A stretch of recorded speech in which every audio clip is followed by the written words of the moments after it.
اعوذ بالله من الشیطان الرجیم بسم الله الرحمن الرحیم.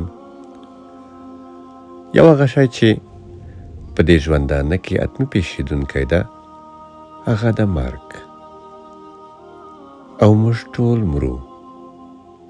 د هر یوه پلار مري، د هر یوه مور مري، د هر یوه خور مري، د هر یوه ورور مري، خپلوان مري، او موږ په خپله هم مرو.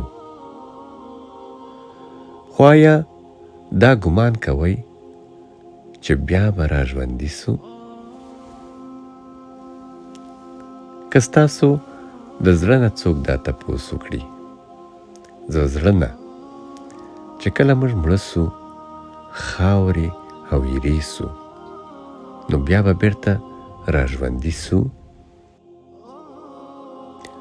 څو ورځې د مخه زه د 3 هالنډیانو خواته ولاړ وم. یوه د خپل پلار د مرګ په هکله خواشینۍ وښودله. زما ټوپک شروع سه. ما مخ ور واړاوه او تسلیت مې ورکړ، او په آرامه لهجه مې د بیرته را ژوندي کېدلو سوال ورنه وکړ. خو مخکې له دې نه چې زما سوال پوره ختم سي، یوه له دوی نه مطمئن او په خندا مخ وخځاوه. نه. او هغو نورو دوو په الفاظو ویل، نه، بیا ژوند نسته. زه خاموشه سوم او دوی مې خپل فکر کولو ته پرېښودل. خو څو شېبې وروسته یوه له دوی نه رانه تپوس وکړ چې زه څه خیال لرم. ما ورته وویل ماحول ډیر تاثیر لري. که موږ همدا سوال په غرب کې د یو ښار په منځ کې خلکو ته وړاندې کړو، اکثره خلک وایي نه، بیا ژوند نسته. او که همدا سوال په کابل کې، کراچۍ کې، دوبۍ کې د خلکو وکړو، نو خلک درته وایي خود ته لیونی. انسان همغه انسان، او د دې ژوند نه وروسته په حالت باندې په معلوماتو کې برابر. مازغه همغه مازغه، خو ماحول بیل ده. نو تاسې وایي نه، او هغوی وایي خود ته لیونی. زه وایم هر هغه شی چې ډیر انتیک جوړ وي، هغه د ژر له منځه وړلو لپاره نه وي. که موږ انسانان د مثال په توګه یوه د خټو پیاله جوړه کړو چې ارزښت یې د 1 روپۍ وي، نو که دا ژر ماته سي، نو څه قصه نسته. خو که موږ یوه د سرو زرو پیاله جوړه کړو او هم الماس پکې وکاروو، نو دا بیا د څو ورځو لپاره نه ده، بلکې دا د هر کله لپاره غواړو وساتو.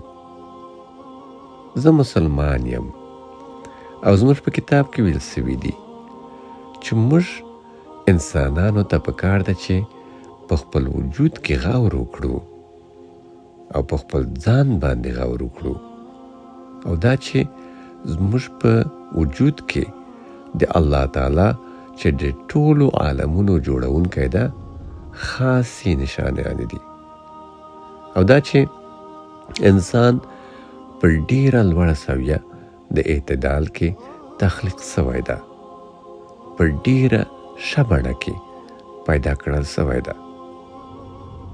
دا چې انسان د ټولو نورو مخلوقاتو سرتاج ده، اشرف ترین مخلوق ده، او دا چې ټول شیان، ټول ستوري، لمر، سپوږمۍ، مځکه او ټول کهکشانونه د انسان سره نسی برابرېدلی، او دا چې دا ټول لمر، سپوږمۍ، کهکشانونه د انسان لپاره پیدا کړل سوي دي، او یوازې انسان د دې ټولو شیانو خالق ته د حساب لپاره ودرول کیږي. دا ټولې خبرې حق او منطق دي. نو ګرانو عزیزانو، موږ د مرګ لپاره نه یو پیدا. مرګ په ځان باندې د پای په ټکي په توګه منیسئ. مرګ په ځان باندې د همیشنۍ تباهي په توګه مه ګڼئ. دا یو ډېر لوی زیری ده. موږ د هر کار لپاره تخلیق سوي یو. دا زیری د ځان نه پردی کوئ مه. موږ ته دریاب انتظار ده. په یوې پیالې خپله تنده مه ماتوئ. موږ له ټولو نورو مخلوقاتو نه بیل یو. موږ د له منځه تللو لپاره نه یو پیدا. موږ باید له مرګ نه مخکې فکر وکړو. موږ باید د قبر له سوري نه د خپلې بقا د بچولو په هکله فکر وکړو. ګرانو عزیزانو، زما دا خبره مه هېروئ. په دې ټول کائناتو کې تر ټولو څخه لویه جفا له خپل ځان سره به دا وي چې موږ مرګ ته تسلیم سو. السلام علیکم ورحمة الله وبرکاته.